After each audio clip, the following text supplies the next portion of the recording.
Stephen, can we first get your reaction to the draw? Yeah, I think it's a fantastic draw for us. Some really tasty games in there. Some nice countries to go and visit. But again, we're not in that group to make up the numbers. We want to go and give a good account of ourselves. We want to do our fans proud, and we want to try and surprise a few. We know we go in as the underdogs, but we'll go in and give it our best shot, and we'll do everything we can to try and get out of the group. On paper, does it look maybe similar in terms of the group you had last year in terms of difficulty, and you proved that you could perhaps have gone through that group? I think on paper it certainly looks difficult, but football doesn't always go to script, and it doesn't always go to how it looks on paper. Football's there to surprise people and shock people, and that's what we'll try and do.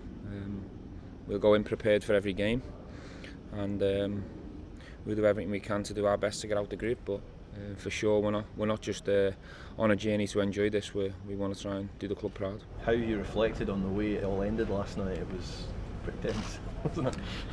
Yeah, I mean, it's always nice as a manager to see a last minute or an injury time winner go in. Of course it was, but I think it was deserved. I think certainly from the second half performance we were outstanding. We kept pushing. We kept looking for the answers. We were aggressive. We were positive. We played with freedom, and I think the injury time winner was a reward for us. Trying to suffocate Legia, but they defended very well over the two legs. They're a good team, and the players deserve a lot of credit for knocking a really good team out the competition. The level will go up again now, with all due respect. We noticed last year when we went into the group stages, Villarreal coming, Rapid, Moscow, really tough challenges. And again, it'll be the same. Porto, Feyenoord, top teams, young boys. I'm sure they've got a plastic pitch over there as well. So each team will pose different challenges and different threats to us, but we'll be ready when they come round. Now all our focus turns to another big challenge for us at the weekend. Years gone by, we wouldn't be surprised this being a Champions League group stage. That shows the sort of magnitude of the clubs that are involved. Yeah, I think it's so difficult now to get into the Champions League. The amount of money that's getting spent around the world in different countries, it's so difficult to get into the Champions League, and I think the Europa League's become a lot stronger because of that.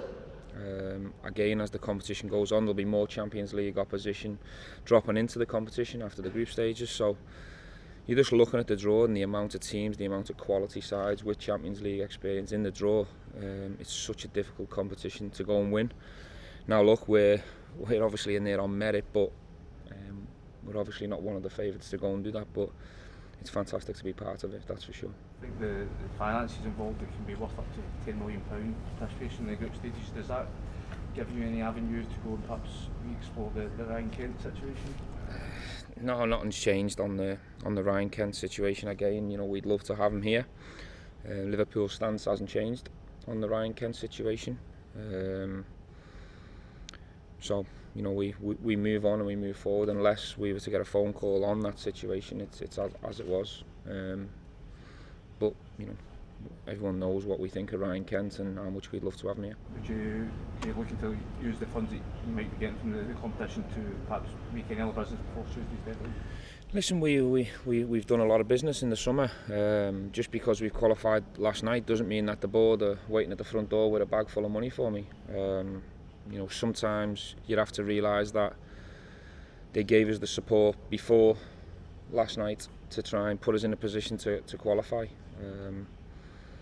It doesn't mean that we go and knock on the door for more.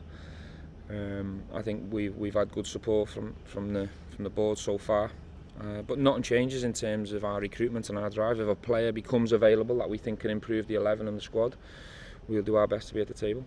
Any news in outgoings at all?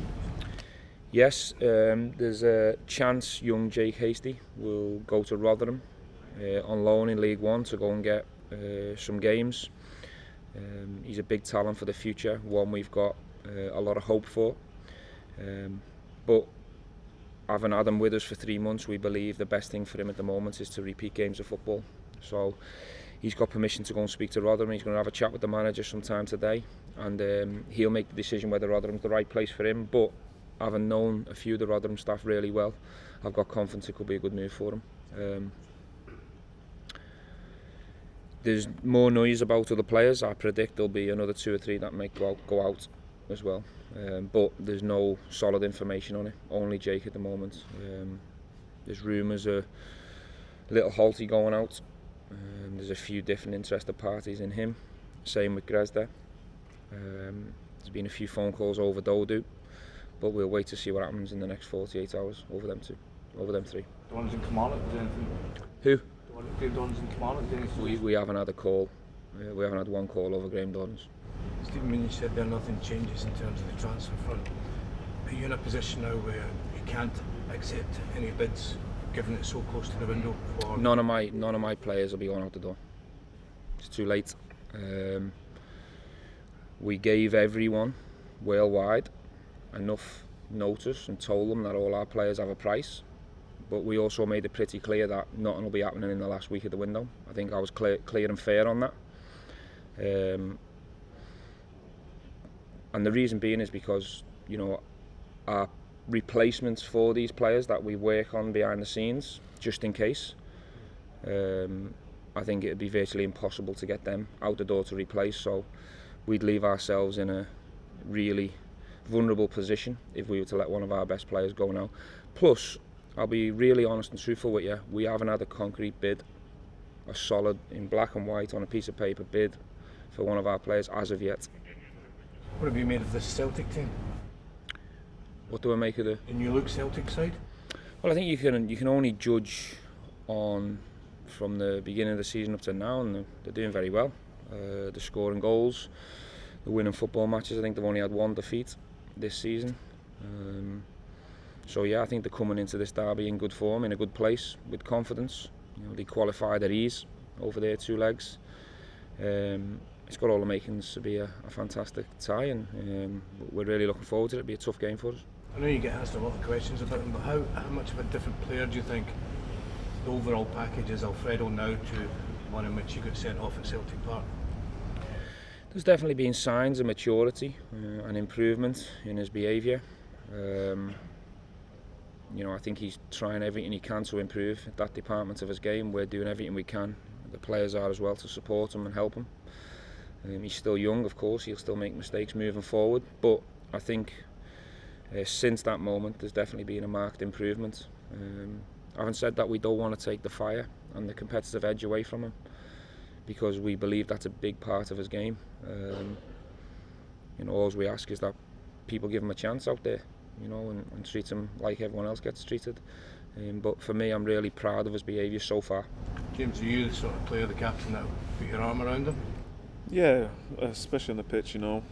Players will try and intimidate him during the game, but it's down to all those senior lads, and you know, just to try and keep him cool. But like the gaffer touched, you know, we want him to be that fiery character on the pitch. You know, he always brings out the best in him, and you know, but he's so far this season has been really channeling it really well for us. So hopefully that continues throughout the season. Tomorrow's game, Sunday's game, so it's been a chance to put down a marker for the title race ahead. Well, it's obviously early, but you know, we've started the season off really well, and you know, we always want to go into an Old Firm and get the 3 points no matter what, and you know, that's our aim this Sunday. You know, we've already hit the target of obviously getting into the group stages where we want it to be, and you know, we obviously want to win our Old Firm game. So James, the two victories at home to Celtic last year do for mentality in terms of getting the monkey off the back and getting that first derby win since the club came back into the top division? Yeah, it was obviously a great feeling. You know, the squad has changed a lot, so we've improved the squad throughout all the departments, and I think obviously the new boys are really looking forward to this game. It's obviously put us in a good mindset to go into this weekend, so all the boys are really looking forward to it. How much of a boost does that late goal last night give you going into such a big game? I think it just shows the signs of the resilience in the team. You know, we've shown signs in the Kilmarnock game, like how we obviously don't stop until the final whistle goes. So that was another big factor last night, just showing how strong this squad is, and you know, we stick to the game plan, and you know, we wear teams down. You know, we always create chances, and we did that last night. And it's obviously a great boost for the squad and obviously for the club. I know it's only 4 league games into the season, but when you look at how much of a sort of psychological advantage that could play out if you do win on Sunday, do you see that as a big factor? Well, first and foremost, we obviously want to beat our rivals, and you know, that's what we want to do. Obviously, it's still early. We want to get the 3 points, but obviously later down the line, it will obviously have that impact. They've obviously been free scoring this season, but in the 2 wins at Ibrox, you were able to shut them out last season very effectively. What was the key to that, and are you confident you can do that again on Sunday? Yeah, well, you know, we've kept I think 2 clean sheets in the last 2 games, so we're going obviously strong going into this game as a defensive unit, and obviously the team, and we want to do the same. We want to keep a clean sheet as a defender.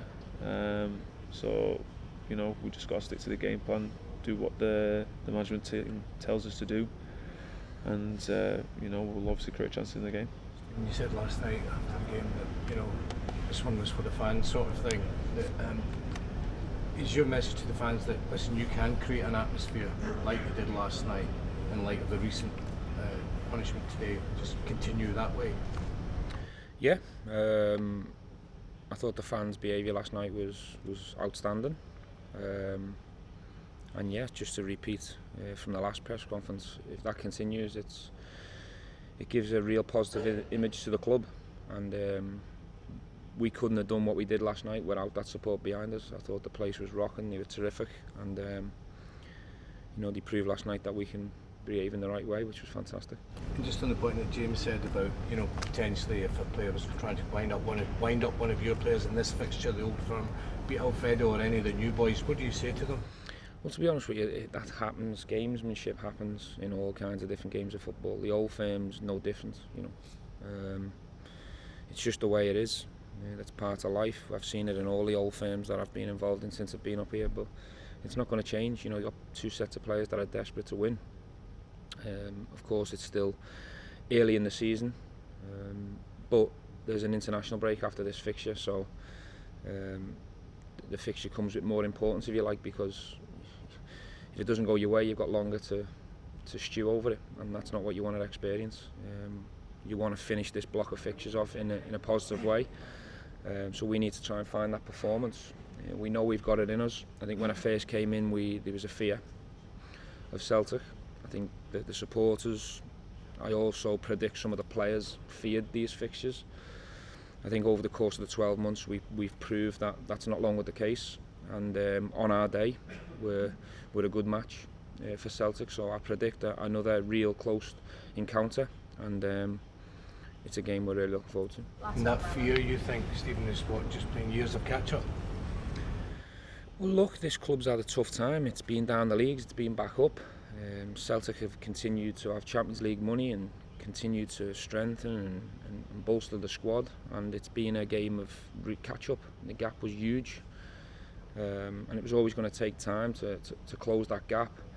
But I think the fixture last year, the Christmas one, when we beat them 1-0, I think that lifted a lot of fear and gave us a lot of confidence and belief that if we find the right level of performance, we're a match for anyone.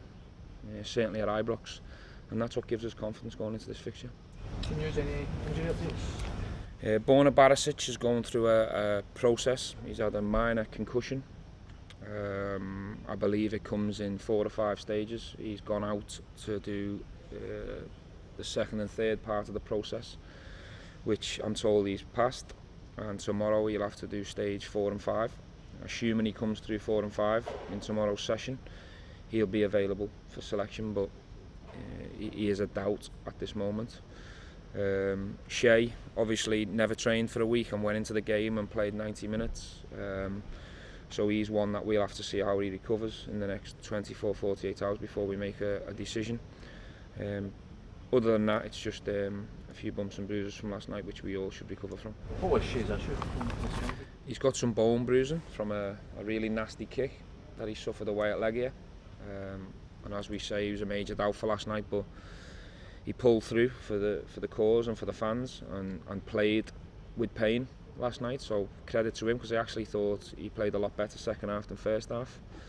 And I thought, you know, his running in behind in the second half was a big positive for us. But credit to him for pulling through, because not all players pull through when they feel pain. So I'm really proud of Shea for pushing through for us.